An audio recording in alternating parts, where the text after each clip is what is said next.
Bonnie McPhail, and I'm an ordained Assembly of God minister. This is going to be the second video I'm going to make from my book called Angelic Encounters, Enlisting Help from Heaven. And my hope is that you're going to be just uplifted and encouraged, and you're going to understand that God sends you angels to help you and keep you safe. The name of this chapter is Josh Kept Safe.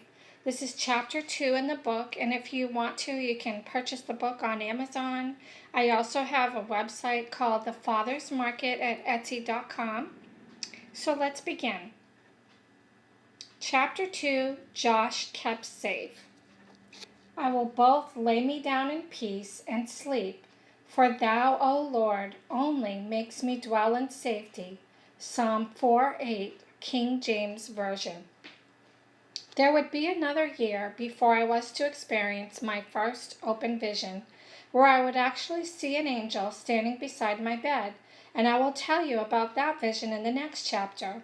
However, I did have a very real experience that I wanted to share with you here. At the time the incident occurred, we were living in Oklahoma City, Oklahoma, and I was a stay-at-home mom. I have already shared with you the joyous story of having a baby after the doctor told us that we would never have any more. I had to take fertility pills to get pregnant with that baby, and believe me, I prayed over every single one of them, believing God for a baby of my own.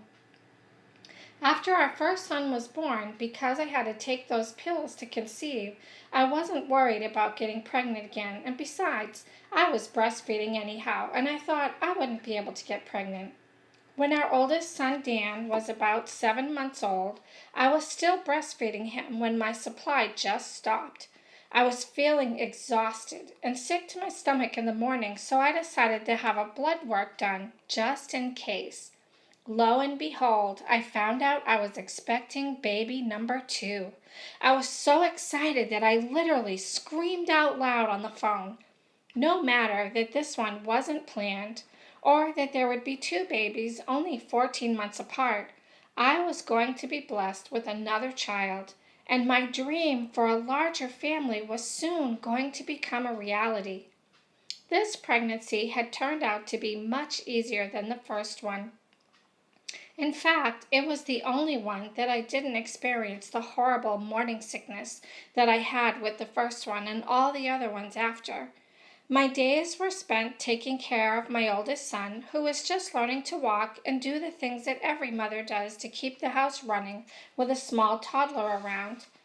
Jeff was working 2 jobs to keep a roof over our heads and food on the table and the bills paid. We barely were scraping by, but we were making it. I had thought that it would be fun to have a girl since I already had a son, and we had the name Sheralisa picked out. We just couldn't settle on a name yet for a boy. I used to look forward to spending the evenings reading or crocheting after Dan was in bed. It was quiet and peaceful, and Jeff was often gone working. So it was this particular ordinary night when I was about 7 months along and very pregnant. I recall using my expanding belly as a handy shelf, and I had a ball of twine sitting on it and a pattern book working on an intricate crocheted tablecloth. Suddenly, I had this sense that someone was standing in front of me, a presence I could not see. It was so odd to me, as I had never experienced anything like that before, and it was unexpected, as I certainly did not have my mind on anything of a spiritual nature. I had this impression on the inside that the being was an angel, and I heard these words on the inside, "What can I do for you?" Out of nowhere, up out of my spirit came the response, "Keep my baby safe."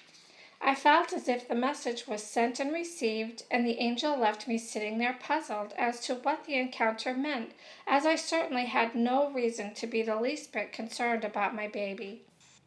I had also had this inner knowing that this baby was to be another son, so a few days after the encounter, we named him Joshua Jeffrey after his father. The rest of the pregnancy was uneventful, and I nearly forgot about the encounter until the time for my delivery came. I had been sick with the flu with vomiting and diarrhea and woke up in the middle of the night in hard labor. The pain caused me to double over, and there were less than 3 minutes apart. The drive to the hospital was nearly an hour away, and Jeff dashed out the door with his shirt unbuttoned.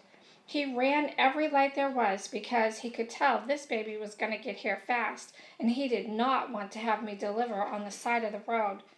We breathlessly arrived at the hospital, and they took me to labor and delivery. I was checked and found to be 5 centimeters dilated, and the nurse told me there was no need to worry, that it was to be many hours before the baby would arrive. 5 minutes later, I was screaming, "You get the doctor now! The baby is coming!" Sure enough, she checked me, and the baby's head was already starting to crown. I recall the doctor running in the room, putting on his gloves, and he got there just in time to catch the baby, who, as it turned out, was a boy, just like I had felt from the angelic visit. I remember wondering why the doctor was so concerned about the baby's APGAR scores, and he was so angry with the nurse that he yelled, "Why wasn't he monitored?" The nurse had never put a monitor on me because she thought I had plenty of time left before the delivery. What we found out later was the doctor had been worried because Josh was born with a cord wrapped twice around his neck. He had been in distress, and because the nurse never monitored me, no one knew. I literally went from 5 centimeters dilated to delivery in 15 minutes, and that proved to be the very thing that saved my son's life. It wasn't until 5 years later that we were told that Josh had suffered a mild stroke, and because of the lack of oxygen, he has a very mild case of cerebral palsy. The angelic messenger had indeed been sent, and I believe beyond a shadow of a doubt that he truly kept my baby safe. Josh's childhood was very difficult. He had to wear a brace on his left leg because it turned inward. Children were cruel and taunted him over it. The mild stroke left him with memory problems, and he had to learn to count by using beans to have something to touch. Still, he had, and has to this day, an amazing ability to love others, often giving sacrificially to them. He told me later that the Lord had revealed to him that the side of his brain affected by the stroke was the side that God could use the most because it gave him his spiritual edge. Because the Lord promises, "My strength is made perfect in weakness." Josh battled with his self-worth for many years until one time at a youth meeting, a woman told him that God loves you and has an amazing plan for your life. Josh felt as if he was instantly healed from that moment on. He no longer struggles from the memory issues, and he has gone on to be a fine young man. He still gives sacrificially and finds great joy in being who God made him to be. Sometimes we don't always understand why we have to go through hard things in our lives, but the Lord promises this to us. And we know that God causes everything to work together for the good of those who are called according to his purposes for them. Romans 8:28, New Living Testament. I just want to encourage you, if you're going through something hard in your life, God promises that he will work every bit of it out for your good. Just like you heard in this story, how the angel came and delivered a message to me, and then my son, who should have died or been in a wheelchair, wasn't. His life was spared. We don't know the times when the angels help us. We most of the time can't see them. This particular instance, I didn't see the angel, but I felt him in my spirit. I just want to encourage you, God has a plan for your life, and he's not a respecter of persons. He will do the same for you as he did for me. God bless and enjoy. I hope you enjoy this recording, and I will be doing the next chapter soon.